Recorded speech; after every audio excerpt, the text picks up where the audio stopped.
Los hombres pasamos por la vida como piedras en una pendiente, a veces sin dejar un rastro, otras provocando avalanchas de tal magnitud que toda la tierra cambia su relieve.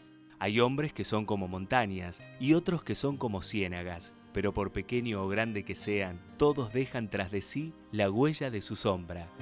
Esto es Historias que no son mías.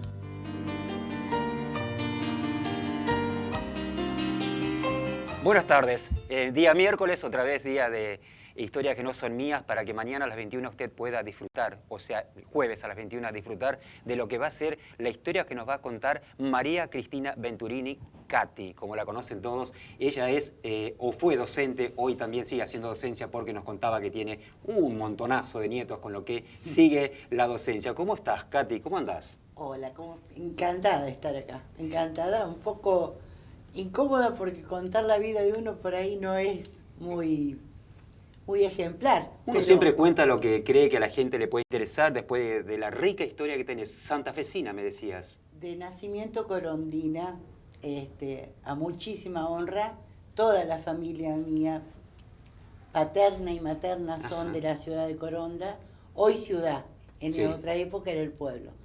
Un lugar de arenales y naranjos y de río, un hermoso lugar para nacer y para vivir parte de la infancia y de la adolescencia también. O sea, no viví en Coronda, claro, pero toda mi familia sí, lo que implicaba que nosotros los fines de semana íbamos a Coronda. Pero desde los 4 o 5 años, santafesina. Vos sabés que nos ven allá, Katy, nos ven Por muchísimo, supuesto. El programa se ve un montón, así que les va a encantar, porque cuando lo hicimos con Carmona, Claudio Carmona, que fue el jugador de Colón, lo vio media ciudad. Así que me pone contento que me cuentes esto. Bueno. ¿Volvés a Coronda cada tanto? Cada tanto, y yo tengo un sobrino periodista, José Ignacio Astulfi. Sí, relator del ET10, compañero de trabajo porque trabajamos juntos. Un beso para él, un amoroso. Mirá Bueno, vos. Tengo familia ahí, tengo familia Astulfi, familia Núñez, y ya Venturini y Berras quedan pocos. Bueno, Katy, contanos, ¿cómo fue tu vida, tu niñez en Santa Fe? Yo vengo de una familia netamente docente.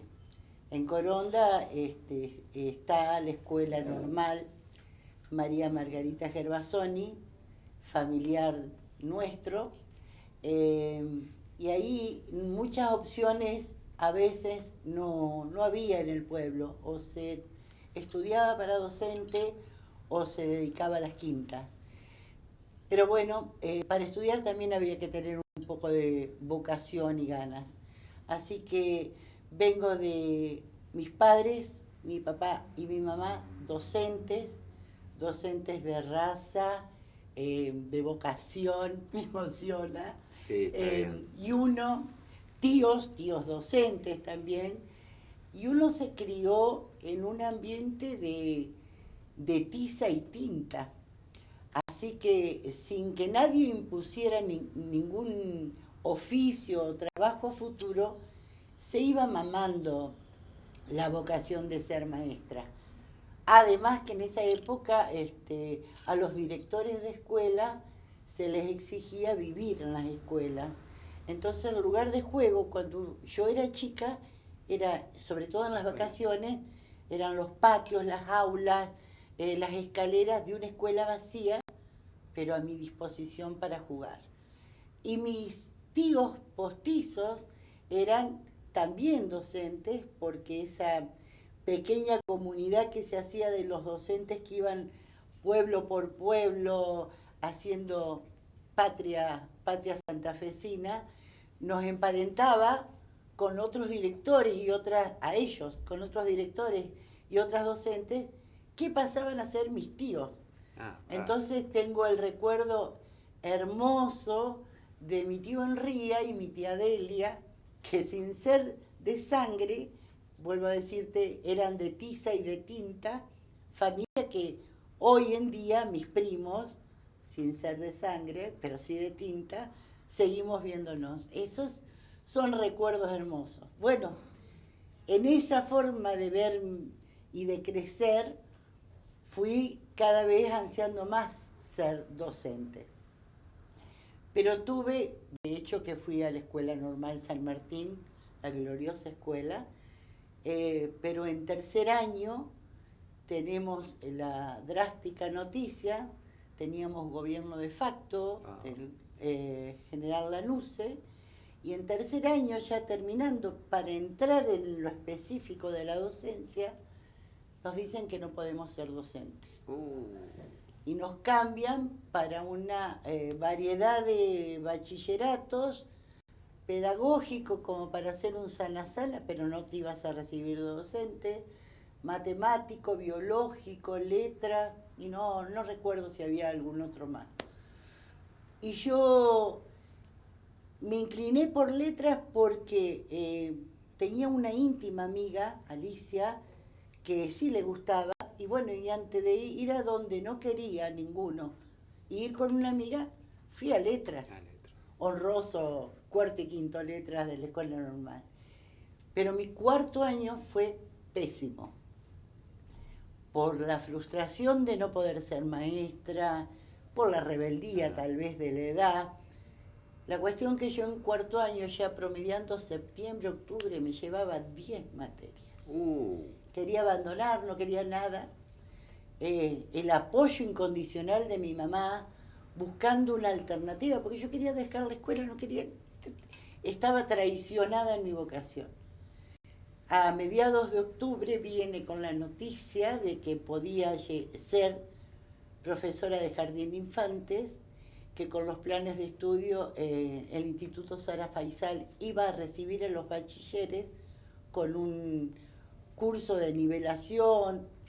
Así que en octubre empecé a tratar de remolcar lo que no iba a poder remolcar, porque eran tantas, pero bueno, en diciembre aprobé la mayoría, en marzo me saqué todas, y en quinto año derechito al profesorado sin ninguna materia. Yo siempre digo que ese cuarto me marcó el dolor de lo que no iba a poder ser, y el quinto año me abrió las puertas de lo que iba a poder ser. Así que bueno, en el Sara Faisal hice 2 años, y en el 72 me recibí de profesora de nivel inicial, y al año siguiente, yo lo que no te comento es que por el hecho de ser hija de padres docentes, yo iba con ellos donde ellos iban. O sea, no tuve una escuela fija. Empecé en jardín en la escuela normal, pero como no había con quién dejarme de tarde, mi mamá, que era maestra, me llevaba a la escuela para que juegue en la escuela. Pero ¿qué hace un chiquito de 5 años o 4? Se metía en el primer grado, porque era pares para los juegos. Bueno, cuestión que terminé ese primer grado como oyente, aprobando todo. Me tomaron evaluaciones, en esa época se llamaban inspectores, no supervisores, y sí, dijeron que quedaba la madurez y los aprendizajes. Así que cuando yo me recibo, por eso hago esta observación, de profesora, tenía recién cumplido los 19 años.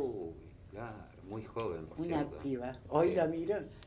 Y ese mismo año, en el 73, apenas me recibí, empecé a trabajar en un jardín privado particular que se llamaba Natacha, y la directora es hoy una excelente artista plástica, Tatiana Corte, y ese fue mi primer jardín de guardapolvos amarillos.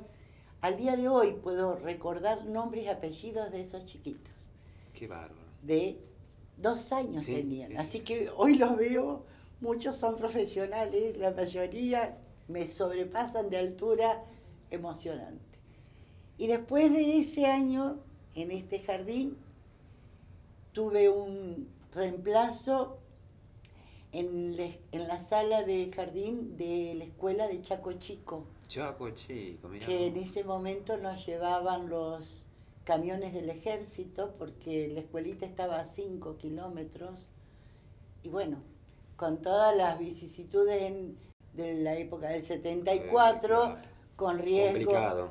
Complicado, sí. Subíamos, revoleábamos bolsos y todo, y nos subíamos, pero iban todo el mundo, no eran rifles ni escopetitas de madera, eran unas Claro. terribles armas. Mirá Y vos. después de ahí, en el 75, titularizo por concurso en San Justo, en la escuela 608, que fue un edificio de los que, y en esa zona, más fuerte estuvo el siniestro que tuvieron de huracán, El tornado. tornado, Sí, sí, que sí. fue desastroso. Sí. Y muchos de mis alumnitos de ahí venían con la situación de padres que habían quedado bloqueados con la experiencia y arrastraban ellos ese pesar, de la misma manera que arrastraron nuestros hijos y nuestros alumnos la situación de cuando nos inundaron en el 2003. 2003. Katy, muy rica, qué lindo es escucharte, la verdad. Primero conocerte así de pronto, a través, recordamos que a través de tu hijo, pero nos tenés que hablar cuando comienza el amor, cuando llama a esa formación de la familia que terminás formando después. ¿Ya eras docente, eras estudiante cuando comienza todo? Cuando comienzo a trabajar ya me había recibido, 19 años Sí. tenía. Y cuando empieza mi despertar como mujer. Exacto. Y yo, entre los 19 y los 20 años, antes de los 19, los 17, 18, me pongo de novia, me enamoro y a los 21 me caso. Uy, todo pronto. Pero Muy yo joven, por siempre cierto. hablo, pero es la generación de Sí. nuestras amigas, Sí. de mis amigas. Todas, ninguna se casó más allá de los 23, 24. Ah. Era una década muy importante, madurábamos bien temprano, teníamos objetivos, metas muy claras, y bueno, a los 21 años me casé, fruto de esa relación, tuve 5 chicos, Maravilloso. hermosos todos, buena gente, personas de cultura del trabajo, Del estudio y del trabajo. porque está él me pone honestos, buena Sí, gente. sí. Doy fe. Por lo menos de uno de los chicos doy fe. No, ponga las manos al fuego por los Bien, 5. muy bien. Póngalas. Es una cosa que mientras vos vas haciendo tu vida, es decir, vas trabajando, te vas formando como profesional, te vas formando y endureciendo o ablandando como madre, y la vida va pasando, no tenés un minuto que parás y decís, ¿qué hice? A ver, ¿y cuándo empieza ese despabilarte? Cuando empiezan a aparecer los nietos.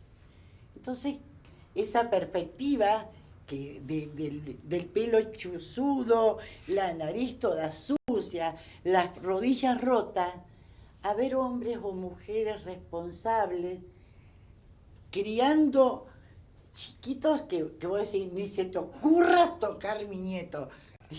Y más de una vez, vos a nosotros nos diste el doble. Bueno, pero en otra etapa, ahí es cuando vos decís, cartón lleno. No podía esperar más. Katy, ¿me esperás? Vamos a hacer una pausa Sí. y vamos a regresar para que nos sigas contando esta parte rica que todavía falta. Sabemos que un programa no nos va a alcanzar, No, pero vamos a seguir escuchando a Katy porque realmente merece ser escuchada por esta rica historia que tiene para contarnos.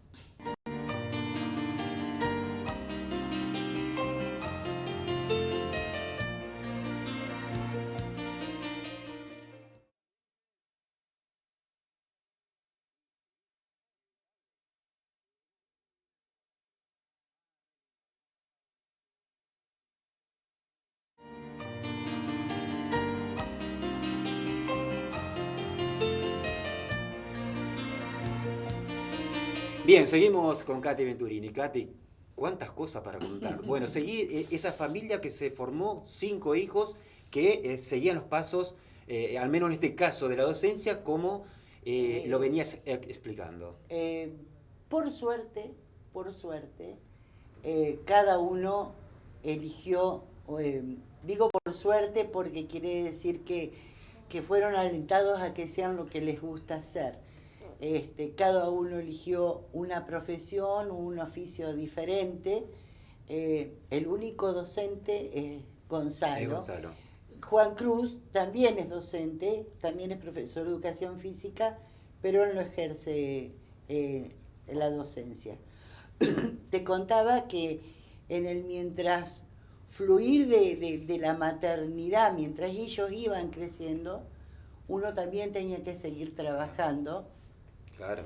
Y empezó a ponerse la cuestión un poco más complicada a nivel laboral. Empezaban a surgir situaciones en las que uno, si bien yo venía de padres de alguna manera gremialistas, de los gremialistas que no tenían licencia para estar en el gremio, pero que hacían gremio, tenían noticias de cómo eran las luchas y las solicitudes gremiales. Nunca había atravesado situaciones más complejas. Pese a todo, digo porque hay situaciones que son complejas que te influencian en tu trabajo, pero como vos sos una persona, aunque te digan cerrar la puerta de tu casa y dejar los problemas afuera, uno los traslada. Bueno, con distintos vaivenes y distintas circunstancias, y por distintas elecciones que a veces están designadas que sea así, no sé si es la vida, el cosmos, Jesucristo. Yo pedí traslado al Jardín 26. En el Jardín 26, que ahora está en el Complejo Sarmiento, y que cuando era chiquita iba como oyente también, porque una tía mía era maestra jardinera, así que como las historias van dando vuelta y te vuelven a encontrar en aquellas cosas que vos dijiste, mira el tiempo que pasó. En el Jardín 26, llego cuando al Jardín 26 lo dejan sin edificio, porque estaba en un edificio de primera junta, casi entre Boulevard Zavalla, pero era pegado a la casa cuna. Había sido designado ahí para dar una atención a los niños de casa cuna, a los débiles niños de casa cuna. Así dice, más o menos, si no recuerdo mal, el primer decreto donde fuimos. Bueno, las cosas pasaron, ese edificio no era nuestro, era de una escuela privada, y se reclama el edificio, así que de un día para el otro el Jardín 26 sale a buscar edificio para seguir funcionando.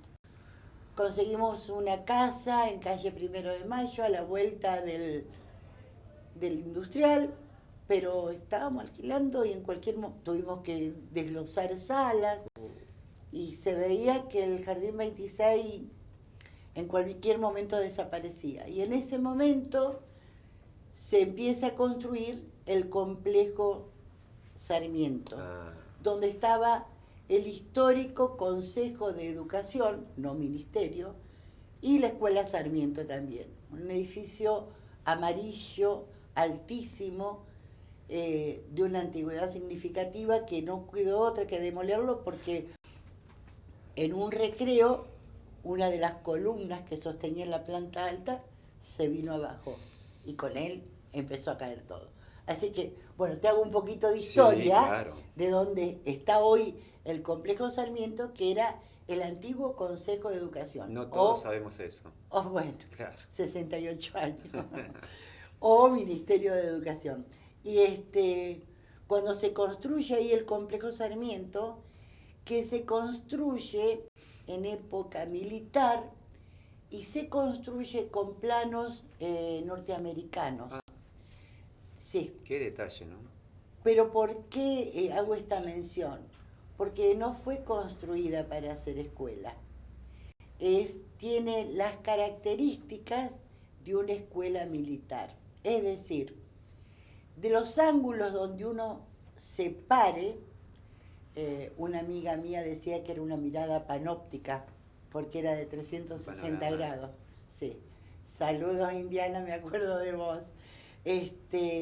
Era para una escuela militar.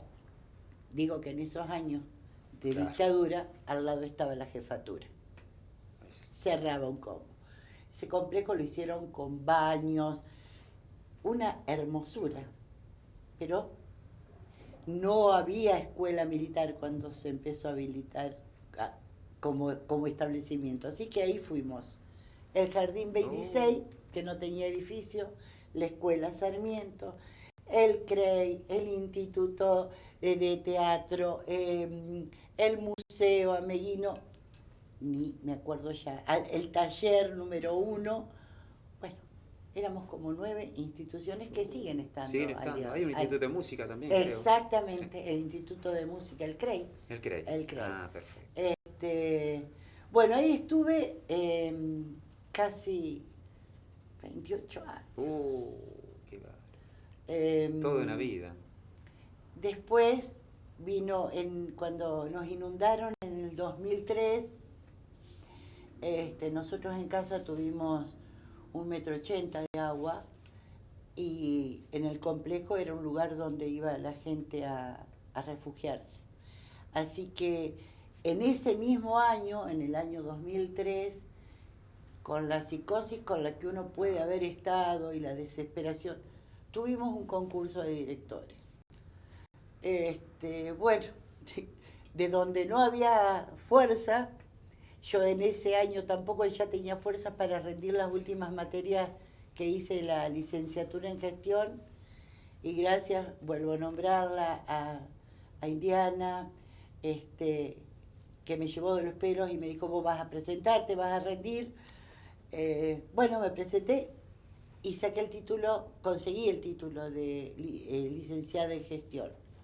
Paralelamente tuvimos que rendir para directoras. Mira vos. Concurso, no me fue bien en las primeras categorías, pero me va bien y puedo acceder a una dirección y tomo la dirección del Jardín de Alto Verde. Mira, qué lindo. Si había un brochecito para terminar la docencia, fue ese jardín.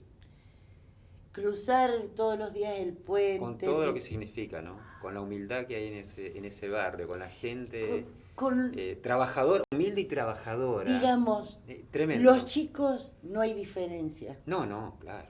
No. El que tiene como el que no tiene. La diferencia la hacemos los padres o los grandes. Claro.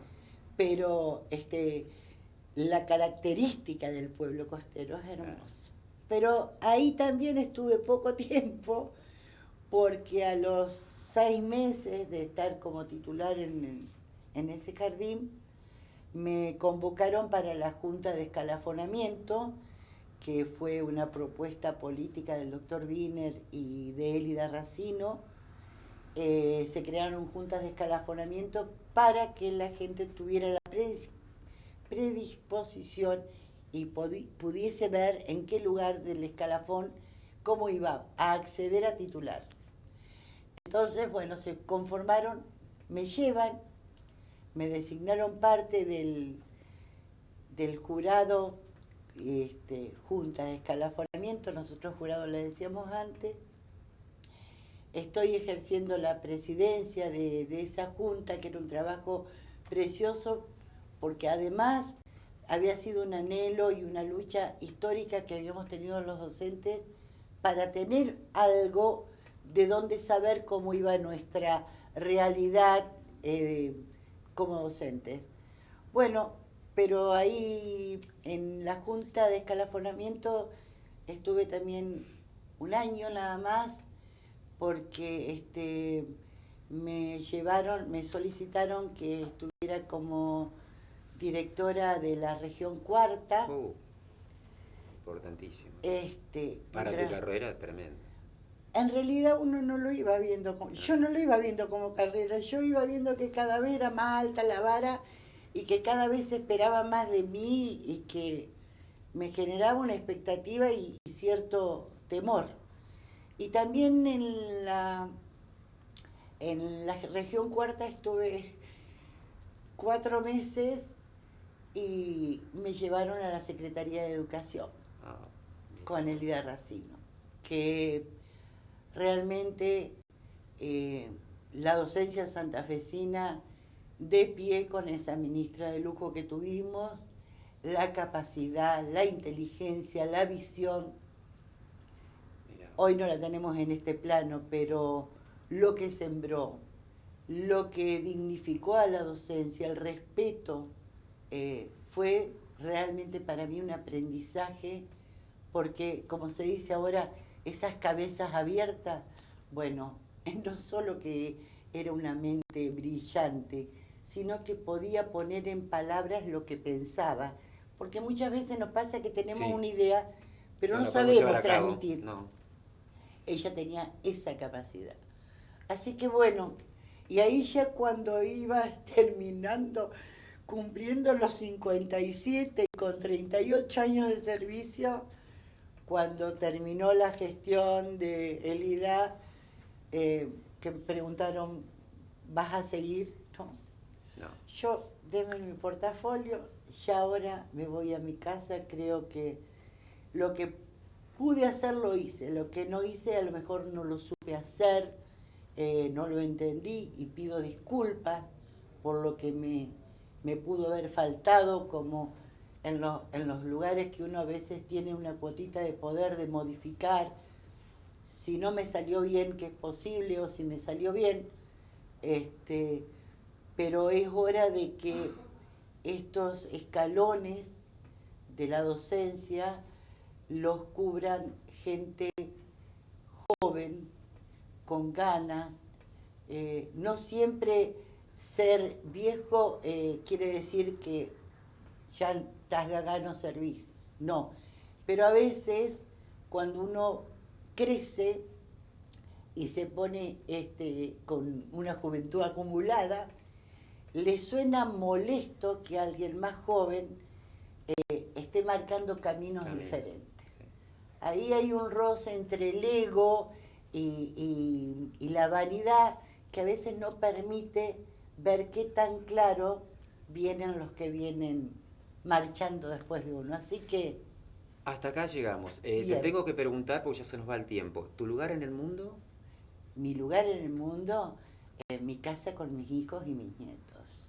Y mi sede, la litoraleña en Coronda. un lugar mío. Un gran placer haberte conocido. Muchas gracias por molestarte para venir hasta acá a charlar con nosotros. Sé que te queda mucho en el tintero, pero no va a faltar oportunidad. No va a faltar oportunidad. Muchas gracias por acompañarnos. Bueno, muchas gracias por invitarme y creo que hay experiencias de vida docente mucho más ricas que las mías. Es demasiado humilde. Katy Venturini. Hasta acá llegamos.